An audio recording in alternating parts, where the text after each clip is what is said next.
Hello everyone, the feedback from my last video has been insane, so I thank you all. Here is the part 2 everyone has been asking for. There is a huge trigger warning on this video. I hope you all enjoyed. Peace and love to everyone. Let's get into the video. Is this what it feels like to be free?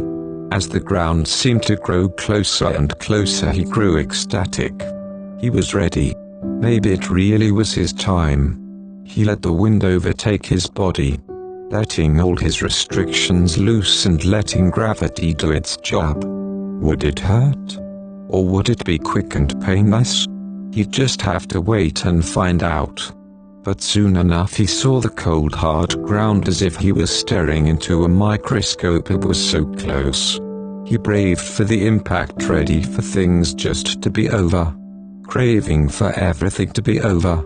And that's exactly what he got. Oizumi had been working on his homework, quietly listening to his music.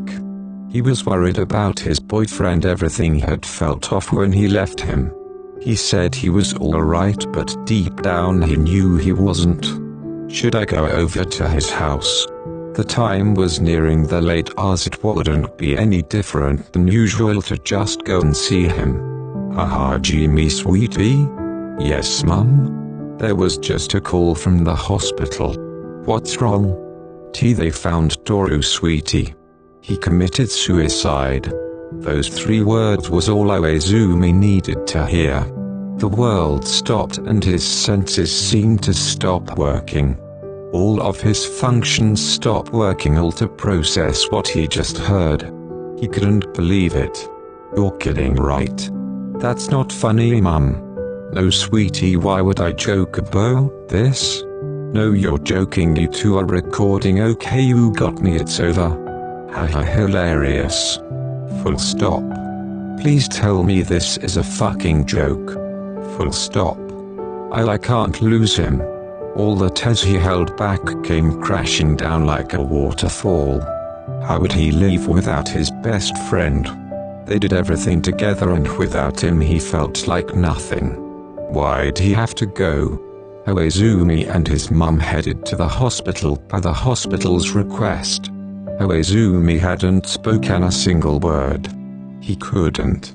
All his words would get stuck in his throat and he would just cry even more. The two headed inside the cold white hospital. The dullness and strange smell made Oizumi hate it even more. He didn't want to be here. He was suffocating just to be beyond the hospital walls. They too were told where to go and met with the doctor that stood in front of his hospital room. He had a sympathy and slightly guilty look.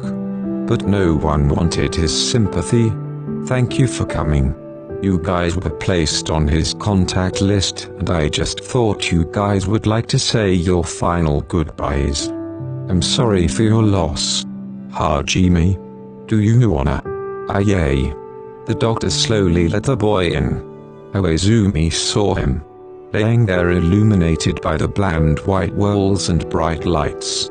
He had bruises and looked beaten. His skin was pale but somehow still full of light.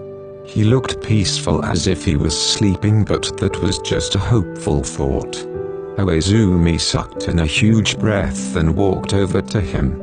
His tears clouded his vision as he took his lover's hands in his own, feeling his cool soft skin. Hey Toru.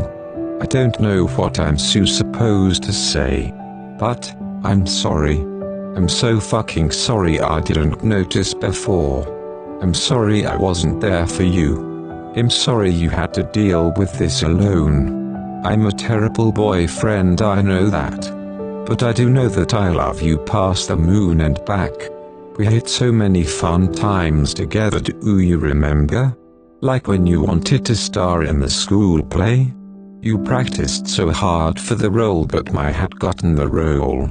I remember how mad you were, just being picked as an understudy. You were so upset you put a bug in her lunch. Then your mum grounded you for a week.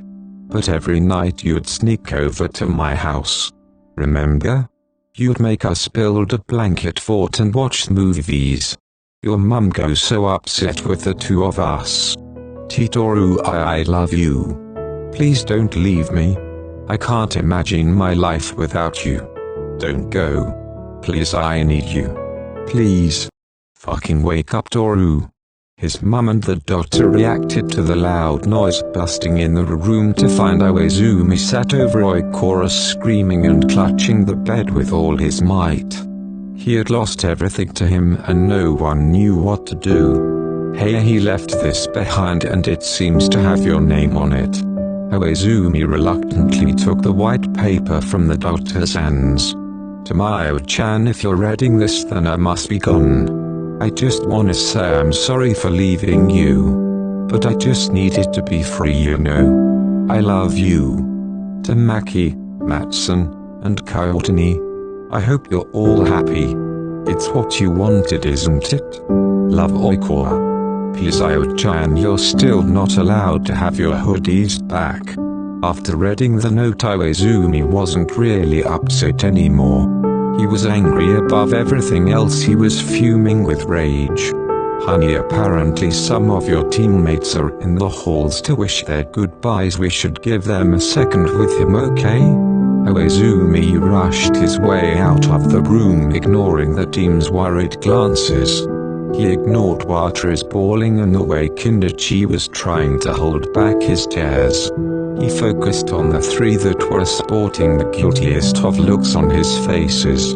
The only thing on his mind was how much he hated those three in this moment. And before he even registered what he was doing, he socked Maki right in his nose, making him topple back. He did the same to the other two, not holding back one bit. But he didn't stop after he punched Matsun. He kept going, beating his face in. He didn't stop until he felt arms ripped him away, yelling at him to stop. After he had seen what he had done, he ran out the hospital and on his way back home. It wasn't that far from his house, but it didn't bother him either way. He ran until he found himself at Oikura's house and headed on top of his roof, taking a seat watching the skies as the stars danced in the moonlight.